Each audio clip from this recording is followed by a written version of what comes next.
Magandang araw po, welcome po sa aking channel, Love9 TV. Patalasasan po, meron po ba kayong mga properties na napapabayaan or non-performing assets? Plan nyo ibenta, pero wala kayong oras sa pagbenta nito. Kung ito'y pagkakatiwala nyo po sa amin, tawag lang po kayo sa aking numero, usap po tayo, gawin ko po ng video for free. Yes, libre po, wala po kayong babayaran. Tutulungan pa namin kayong mabenta ang inyong property. Kami na po bala sa marketing, sa boosting or paid ads. Even sa tripping, hindi na po kayo mapapagod sa pag-entertain ng mga buyers. Kami na po bala sa lahat. Tawag lang po kayo. Nandito po tayo ngayon sa isang exclusive subdivision malapit sa Tagaytay. Meron po tayong bagong video presentation, isang 3-story house and lot na may lot area na 500 square meters. May floor area po ito na 425.65 square meters. 5 bedrooms with toilet and bath. May family room, powder room, basement with entertainment area at maid's quarter. Dito po sa loob ng subdivision ay kumpleto po ang amenities at meron pong 24 hours security. Ito pong bahay ay well maintained. Actually, kaka-renovate lang nito kaya wala na po kayong ipapagawa dito. Yan po yung garahe. Nakakasya 2 SUV. Dito naman sa harapan, yung common car park ay kakasya po ang 4 na sasakyan. Napakatahimik po ng lugar, sariwa ang hangin at malamig po ang klima. Napaganda po nito para sa inyong bahay bakasyunan o retirement house. Kahit pong malaking pamilya kayo, kakasya po kayo dito. Gawa ng napakalaki po nitong bahay. Ito po yung entrada. At yan naman yung fasad. Kaya po nasabi ko sa inyo, ito ay newly renovated. Kaya anytime na ma-acquire nyo ito, pwede na pong lipatan kaagad. Wala na po kayong ipapagawa. Ito pong staircase wall ay naka-natural stone design. Hanggang dito po sa kabilang side. Samahan niyo po ako, akyat po tayo. At nandito na po tayo sa may main door na meron pong balkonahe. May coffee table. Vintage ceiling lamp. Yan po yung main door. Dito naman po may porch swing. Wooden design po itong wall.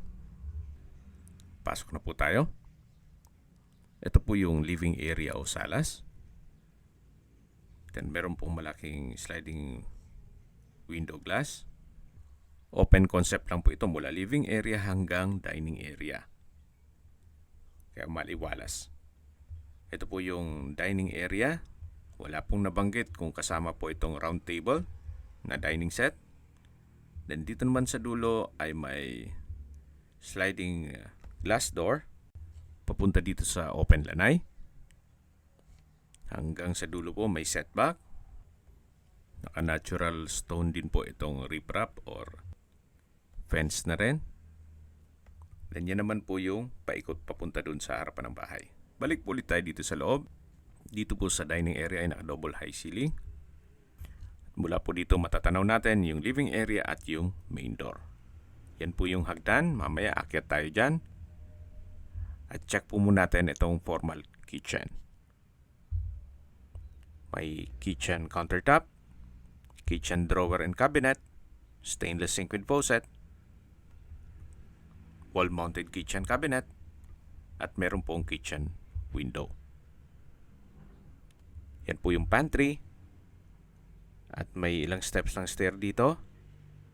Yan naman po yung daan papunta sa hagdan, going sa basement.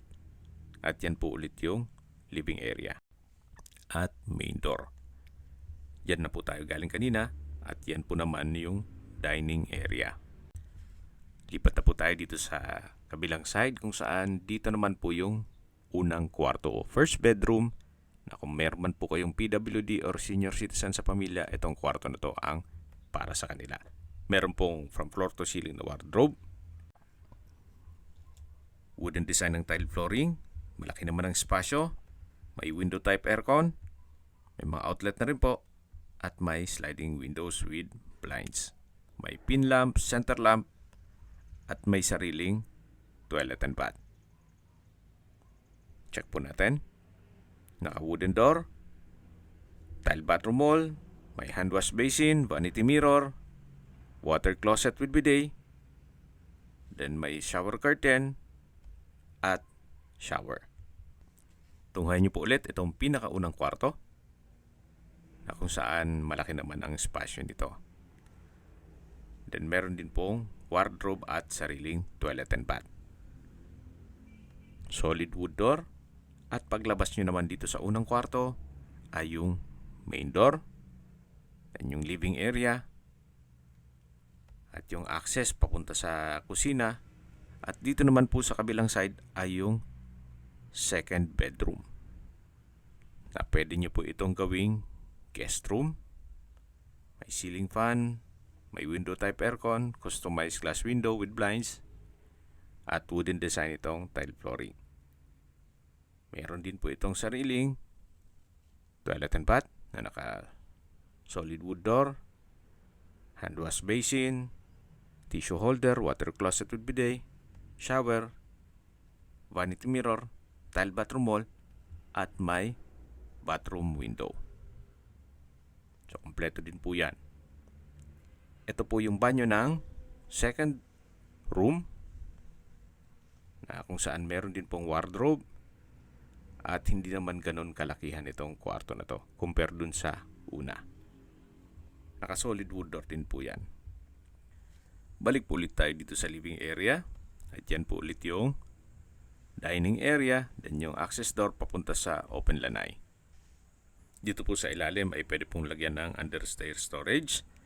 At nandito na po tayo sa hagdan. Yan po yung solid wood na balustre, then solid wood na staircase at handrail. Naka-metal railing din po ito.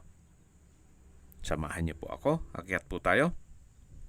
Pulido naman po ang pagkapintura nitong staircase wall. At nandito na po tayo sa second floor. Then dito naman po yung family area. Naka-wood parquet po ang flooring. May ceiling fan, pin lamps, at maayos naman po ang pintura ng ceiling at wall. Mula po dito sa family area, dito naman po ay may enclosed area. Mamaya check natin yan. At ito na po yung third bedroom. Naka-wood parquet, napakalaki ng espasyo. May split type aircon, ceiling fan. May mga outlet na rin po. At meron din po itong sariling toilet and bath. Check po natin. May wardrobe na may full body mirror. Ang cabinet doors, then meron pong jacuzzi. May water closet with bidet, tissue holder. May bathroom countertop na may malaking vanity mirror at hand wash basin. Sa ilalim po pwedeng lagyan ng bathroom cabinet. At dito naman po yung shower enclosure. Naka-tile bathroom wall from floor to ceiling po. Then may outlet para sa hot shower set. Meron din po itong bathroom window. Ito po yung toilet and bath at may walk-in closet ng third bedroom. Na napakalaki po ng espasyo at meron pong customized glass windows with blinds, solid wood door, at balik po ulit tayo dito sa family area. And sa dulo po yung open below. Lipat na po tayo dun sa kabilang kwarto na naka-solid wood door. Then meron pong ceiling fan, pin lamps, wood parquet ang flooring, sliding glass windows, may window type aircon, may bed frame and mattress, may drawer and dresser, at wardrobe na from floor to ceiling. Then meron din po itong sariling toilet and bath. Naka-tile bathroom wall, may hand wash basin, vanity mirror, water closet, at meron din pong shower. Then may nakaabang na rin na outlet para sa hot shower set. Ito po yung fourth bedroom. Then ito po yung kanina na dinaanan natin. Ito po yung balkonahe na may access po itong dalawang kwarto. Yan po yung third bedroom at dito naman yung fourth bedroom na i-present kong last na kwarto. Ito po yung kapaligiran. Tunghayan nyo po. Napakatahimik, napakaliwalas, sariwa ang hangin, at napakalamig po ng klima, especially pag bare months. Balik na po tayo dito sa loob. Yan po yung family area. Ito yung third bedroom.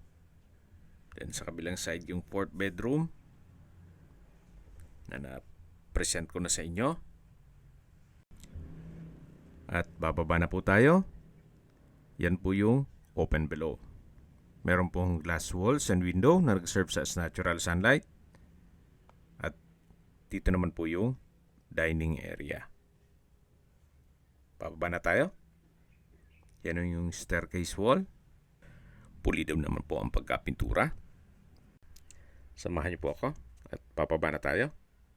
Yan po yung access door na papunta sa kusina o formal kitchen. Actually, duman na tayo dito kanina. Nagkataon lang na nung papasok tayo dun sa living area, hindi ko na napakita yung hagdan na papunta naman sa basement. So ito po yung tinutukoy ko na access papunta sa basement. So bababa po tayo, meron pong hagdan dito. Ito pong basement ay napakalaki din ng espasyo. Meron din siyang access papunta sa garahe. Itong area na to ay pwede pong gawing music room or entertainment room. May espasyo rin po para sa understair storage. Then naka-tile flooring. At ito naman po yung fifth bedroom na may sariling toilet and bath. Malaki naman ang espasyo. May bed frame and mattress, bedside table, may lampshade, console table, at ito po yung banyo. May hand wash basin, water closet with bidet, then tile bathroom wall, at shower. Dun po sa dulo ay pwedeng lagyan ng built-in cabinet para may storage. Dito naman po sa kabila ay another room.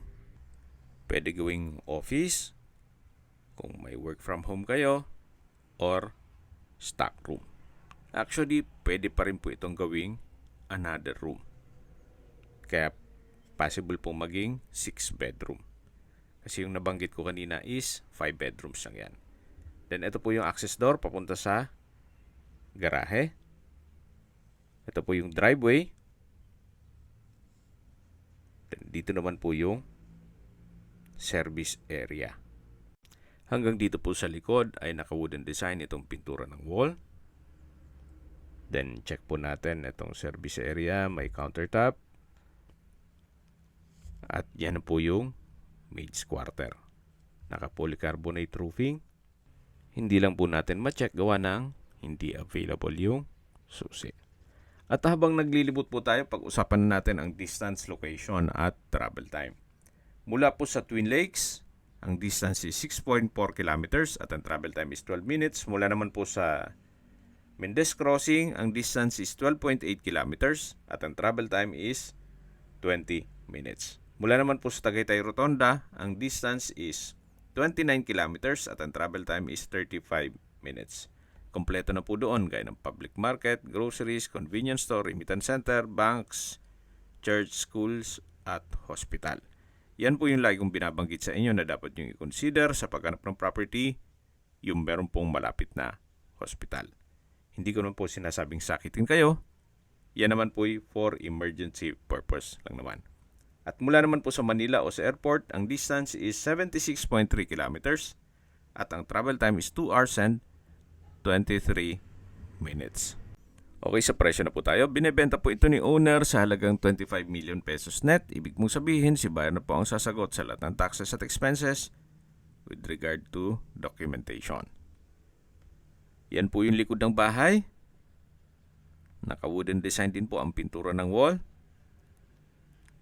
At matatanong natin ang open lanay. Yan po yung perimeter fence. Then meron pa pong espasyo dito sa taas na pwede pong gawing garden. So yan po, maayos pa naman. Kung sakali man po na magpaset kayo ng tripping, kailangan po ahead of time gawa ng si caretaker po ang mag-assist sa inyo. Kung may mga katanungan po kayo, tawag lang po kayo sa aking numero. At sa mga kababayan naman natin nasa ibang bansa, meron po akong WhatsApp, Viber at Telegram. Same number lang po, 0917-316-3399. Sa mga nagtatanong naman po ng aming Facebook, meron po aming Facebook page na Nov9TV at Facebook Real Video. Meron din pong TikTok at Instagram. May ibang YouTube channel po kami, the Nov9TV channel, Nov9TV Listings,